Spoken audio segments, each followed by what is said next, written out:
கேட்டார்கள், போதகரே, இந்த பெண் விபச்சாரி, நாங்கள் கையும் களவுமாக இவளை பிடித்தோம்.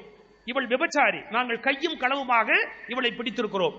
மோயிசின் சட்டப்படி, அதாவது இயேசுக்கு முன்னாடி மோசஸ் ஒரு நீதி வகுத்திருக்கிறார்.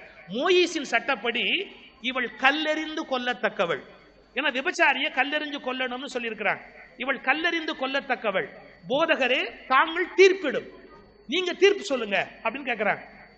இயேசு தரையில் குனிந்து ஏதோ எழுதி கொண்டே, அவங்க நேரா பார்க்கல, இயேசு தரையில் குனிந்து ஏதோ எழுதி கொண்டே, இப்ப அந்த அவருக்கு ரெண்டு தான் ஆப்ஷன் இருக்கு. இவளை கல்லெறிந்து கொல்லுங்கள்னு சொன்னா தான் போதித்த கருணையை விடணும். ஏன்னா அவர் எல்லாரையும் மன்னிங்க மன்னிங்க மன்னிங்கிறாரு. அந்த கருணையை விட்டாதான் இவளை கல்லெறிஞ்சு கொல்லுங்கன்னு சொல்லலாம். கல்லெறிஞ்சு கொல்லாதீங்கன்னு சொன்னா இயேசு மேல ஒரு கேஸ் போடலாம். என்ன போடலாம்? மோயிசோட சட்டத்தை இவர் மீறாரு. சார், நம்ம கிட்ட பல பேர் நீதி கேட்டு வர்றான்னா நம்மளை மதிக்கணுங்கிறதுக்காக இல்ல, நம்மளை சிக்க வைக்கணும்னே வருவான். பல பேர் நம்மகிட்ட வந்து ரொம்ப யோகியமா கேட்க வந்தானா நிஜமா நம்மகிட்ட நல்லது கேட்க வரல, நீங்க என்ன சொன்னாலும் அவங்ககிட்ட மாட்டிக்கணும். அந்த மாதிரி ரெண்டு பேர் கேள்வி கேட்பான்.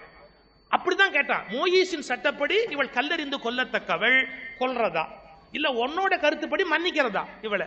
இப்ப இயேசு மன்னிக்கணும்னு சொன்னா மோசஸுக்கு விரோதி, கொல்லலாம்னு சொன்னா அவர் கொள்கைக்கே விரோதி ஆயிடுவார்.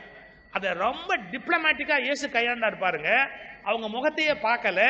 இயேசு தரையில் ஏதோ குனிந்து எழுதி கொண்டே சொன்னார், உங்களில் பாவமே செய்யாதவன் எவனோ அவன் இவள் மீது முதல் கல் எறியட்டும் என்றார். எவன் அழகத்தனமா பண்ணலையோ அவன் முதல் கல் எறிகின்றார்.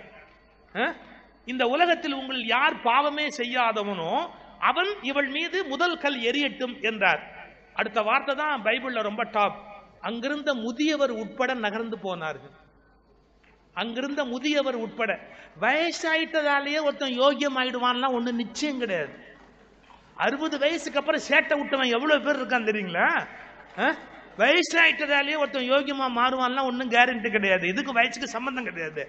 அந்த பைபிள்ல அந்த வார்த்தை இருக்கு. அங்கிருந்த முதியவர் உட்பட, ஒரு வயசானவர் முதியவர் உட்பட அந்த இடத்தை விட்டு நீங்கினார்கள். எனக்கு இந்த இடம் வரைக்கும் கூட பெருசா தெரியல.